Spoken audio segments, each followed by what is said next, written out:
everybody, and thank you for tuning in to Nizzy Sports Chat. I am your host, Nizzy, and in this video, you guys, are going to be breaking down last night's matchup between the Toronto Raptors and LA Clippers, where the Raptors were able to pull away late in that one for a 103-100 victory, extending their win streak to 5 wins in a row. You guys, outstanding road trip for the Raptors out west, going 5-0 on the West Coast trip there. Obviously, we lost the one game on the road trip to the Cavs before we headed out on that road trip there. But that was over in the Eastern Conference. So swept all 5 Western teams that we played on this road trip, you guys. Great performance from the Raptors over that 5-game stretch there. Got another big-time game coming up on Friday against the Lakers. Should be able to handle business against them. They're obviously in shambles this season, completely fallen apart. They just lost pretty badly to the Timberwolves last night, so the Raptors need to take advantage and try and make it 6 in a row against the Lakers before we got a couple tough games against the Sixers and the Bulls back-to-back on Sunday, Monday next week. And then that sets up that primetime game, you guys, that will most likely decide who's going to take over that 6th seed, which is against the Cavs coming up next week. That's going to be a big game. I believe it's on Thursday next week. That should tell us a lot about where the Raptors are going to end up in the standings here. Obviously, we've lost 2 games to the Cavs already this year. 1 more to go against them, like I said, next week. They're going to need to win that one very badly. Obviously, they already got the tiebreaker over us because they've won 2 out of the 3 games played. But at the end of the day, as long as we can win that last one against them and just solidify our spot in that 6th seed would be huge. Raptors are currently sitting at a 39-30 record on their season. Dropped the Clippers down to 36-36. They're still holding on to their 8th seed, though. They're pretty comfortable lead on that 8th seed out west right now. Right real quick before we start breaking down the rest of this game from last night, you guys, if you go ahead and like this video, if you like sporting content like this, go ahead and subscribe to the channel if you're looking for more sporting content like this in the near future. I've been getting a lot of support lately, you guys, and I greatly appreciate it. We're going to keep coming out with as much content as possible for you guys. But without further ado, man, let's go ahead and start breaking down this 103-100 victory from last night. You guys, we'll start off with some of the team stats here. Like I said, Raptors improved to a 39-30 record. They shot 45% from the field as a team last night, 38 of 83 from the floor. Bested the Clippers in shot attempts anyways. We had 83 shot attempts. Clippers had 78. They did have a little bit better field goal percentage than us. They shot 48% as a collective team from the field in last night's matchup. 3-point land was pretty even among both sides. Raptors ended up shooting a 34% clip. Clippers were at 36%. Both made 11 3 balls apiece. We shot 11 of 32. They shot 11 of 30, so not much different in that department. Free throws, Raptors need to improve a little bit. They only shot 76% as a team from the free throw line, 16 of 21. Would like to see them bang in at least a couple more there. Wouldn't have been as close of a game, rate tight at the end of the game there if we could have made a couple extra free throws throughout the game. And then over on the Clippers side of things, we did a good job not really getting them to the foul line a lot. They did shoot 86% as a unit, but they only took 15 foul shots, made 13 of their 15 foul shots.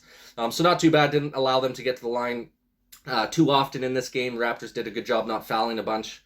Just a great job as well hanging on in that 4th quarter when they made their big pushback there. Obviously, we got a little bit of luck from the refs where they kind of looked like they pushed Fred VanVleet out of bounds on that play where Scotty pretty much hucked it into the stands. Really bad pass by Scotty.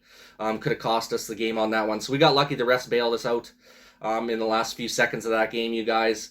Which I think the Raptors kind of deserved it because they were calling some bullshit calls on the Raptors earlier on in the 4th quarter, trying to get the Clippers back into it as per usual. Raptors fans, I'm sure we all know we're used to this by now.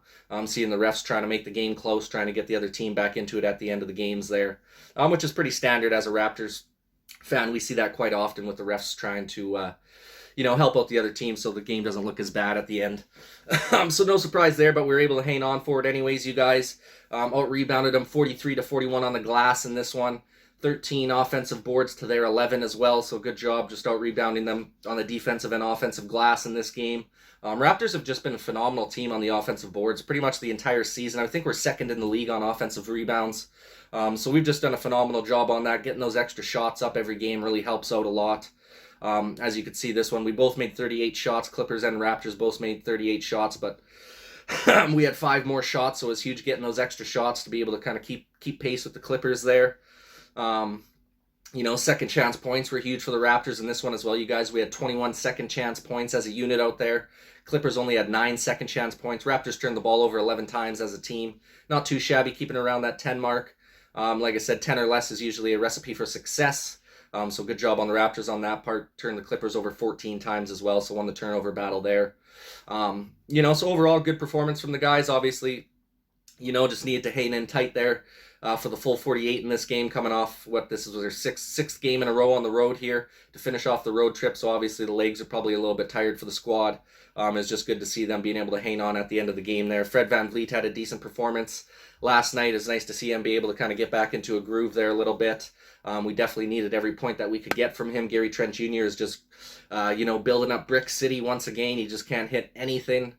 These last couple of games, obviously after that big 42-point performance, before that performance as well as after that performance, now he's been struggling quite a bit. Hopefully he gets out of that slump here before the playoffs begin, because we're desperately going to need this guy to be averaging 20 plus a game, in my opinion, if we're going to want to make some good noise in the playoffs this year, you guys. That pretty much rounds out the team stats. We'll go ahead and check out some of the player stats before we round out this video, you guys. We'll start off with the Clippers in this one. Zubac finished off the night with 2 points, 7 boards, 2 assists, and 1 steal. Great job by the Raptors not allowing him to get going in this game. Obviously, he can be a menace on the glass if he really gets into a nice flow out on the court there. We held him under 10 rebounds, which is huge. Obviously, he's a big 7-foot center. So good job kind of holding his numbers down there. Coffee finished the night with 10 points, 2 boards, 2 assists, and 1 steal. Reggie Jackson with a solid performance, 23 points, 2 boards, 9 assists. Really liked what I seen from this guy this season, man. I mean, he's one of the heart and soul guys on that Clippers squad. And it just seems like he just hit that stride this last season and a half or so. He was really good in the playoffs last year for the Clippers as well. So, credit to him for, continuing to grind here. They should be a team that you really don't want to have to face in that first round in the playoffs if they do get through the play-in there. They're just a hard, scrappy team, hard-fought team. They never give up. They've had some big-time comebacks. I think they had a 35-point deficit that they came back from earlier in this season. So you never want to mess around with the Clippers, man. Like I said, they're just a hard-nosed team that never gives up. Batum finished off with 8 points, 4 boards, 2 assists, 1 steal, and 2 blocks for him. Morris had 22 points. Terrence Mann gave you 16 points, 9 rebounds, 4 assists, and 1 steal. Hartenstein off the bench gave you 12 points and 5 boards. Covington gave you 7 points, 4 boards, and 3 steals off the bench as well. So you got some decent production out of these guys. Like I said, it was a tough-fought game, this one. These guys kept it close. They're tenacious defensively as well. And just a hard-nosed, gritty team, just like the Raptors are.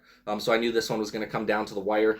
Over on the Raptors side of things, you guys, Khem Birch gets it going a little bit in this game. Good to see his numbers starting to improve game by game here. He gets the start in last night's matchup, you guys. Only ended up playing 20 minutes, but gave you 9 points and 7 rebounds with 1 assist in those 20 minutes. So nice production coming from him in a short amount of time out on the floor. Also shot 2 of 2 from the field, not missing any of his shots. Pascal with a massive 31-12 game, you guys. 31 points, 12 boards, 3 assists, and 1 steal. Nice efficient shooting night, 13 of 22 from the field. This guy's just been absolutely outstanding. I think that was his 6th or 7th, maybe even his 8th game in a row, scoring 20 plus. So he's just been on another level as of late, you guys. Definitely being the bona fide leader of this squad right now, especially with Fred VanVleet kind of ailing that knee injury. Pascal stepped up majorly in the last couple of weeks here, you guys. One of the biggest reasons that we've been able to continue this stretch of wins. Big credit to him in last night's game. I just love, too, the way he's going about his production out on the floor. He's not settling for a bunch of jump shots.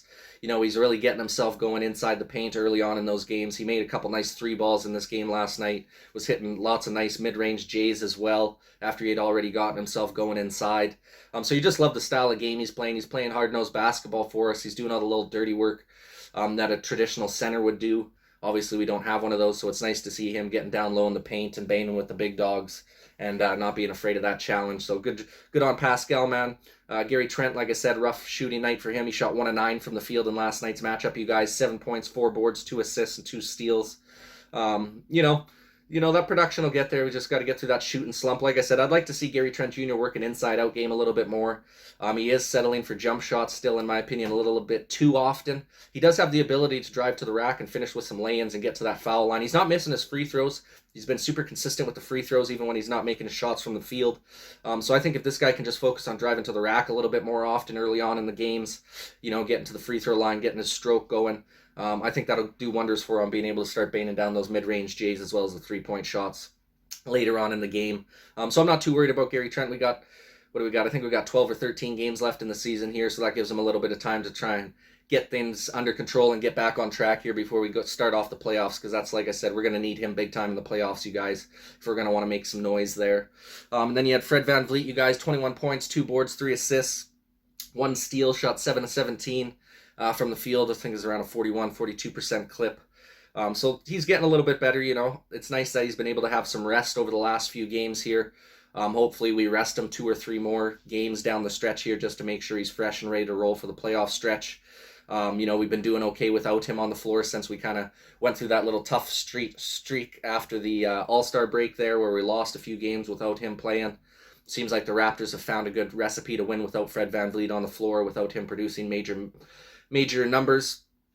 So, you know, just try and get that guy a bunch of rest coming up the rest of the season here. Hopefully we can hang on for a 6th seed. Scotty Barnes had another solid performance, 15 points, 4 rebounds, 1 assist, and 1 steal, you guys. 7 of 16 from the field, nice efficient night again, just under 50%. Precious Achiuwa playing outstanding basketball as of late. You can really see the improvements with this guy, especially the last month or so. His shooting stroke has gotten way better. He got 11 points, 6 rebounds, 2 assists, and 1 block in last night's game. Shot 5 of 7 from the field, so a nice efficient shooting stroke as well. That 3-point stroke of his is looking real nice lately. And just his ability to finish around the rack, making better decisions with the basketball. You know, a couple of those times in transition when he ripped down the board instead of just trying to play hero ball streaking end to end, he kind of stopped up at the 3-point, got the ball back to his primary ball handler, one of the point guards out on the floor. So I'd like to see some of the decision makings getting a little better for Achiuwa as well. Boucher with a nice solid 6 points and 6 boards in last night's matchup. Bit of a quiet night, but he didn't play a shit ton of minutes either. Thad Young with 3 points, 2 rebounds, and 1 assist, shot 1 of 2 from the field.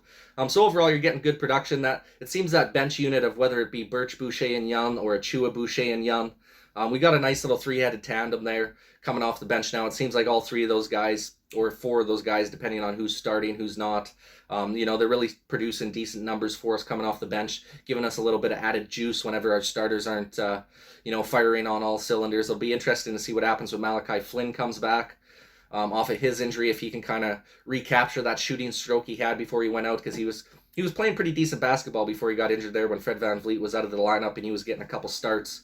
You know, he was starting to bang down a shot at a decent clip as well. And we could really use a little bit of that shooting stroke coming off the bench in the playoffs there. So hopefully he can get back into the lineup and get a shooting stroke rolling once again for the playoffs here. You guys will have to see what happens. But that pretty well rounds her out for this video, you guys. Nice 103-100 victory for the Raptors. 5 wins in a row. Hopefully we can make it 6 in a row versus the Lakers coming up on Friday. I'm expecting we're going to get the Lakers' best effort in this game. Usually LeBron plays pretty well coming up to Canada to play in Toronto. So we'll have to see what happens there, you guys. Like I said, the Lakers have been in shambles lately, so they're desperately going to want a victory here pretty soon. So like I said, I think we're going to get the Lakers' best effort in this game on Friday. I think they're going to give you a full 48-minute effort here. Raptors are going to have to bring their A game to win that one because, like I said, these guys haven't won a game in a while. They've been getting embarrassed night in and night out for the last few games here. So Raptors are going to have to come ready and prepared. We can't take them as a joke. We got to take the Lakers serious here. The last thing you want to do is get embarrassed on your home court after a successful road trip to the lowly Lakers right now, you guys. So fingers crossed, Raptors come ready to rock for Friday. Like I said, that rounds it out for this video, you guys. Would love your guys' opinion in the comment section down below. How do you think the Raptors fared in last night's game? What do you think our chances are of continuing this win streak against the Lakers on Friday? And then obviously we got a back-to-back with the Sixers on Sunday and the Bulls on Monday. Would love your guys' opinion on that in the comment section down below. Once again, you guys, please go ahead and like this video. If you like sporting content like this, go ahead and subscribe to the channel if you're looking for more sporting content like this in the near future. Thank you guys so much for watching, man. And this is Nizzy with Nizzy Sports Chat.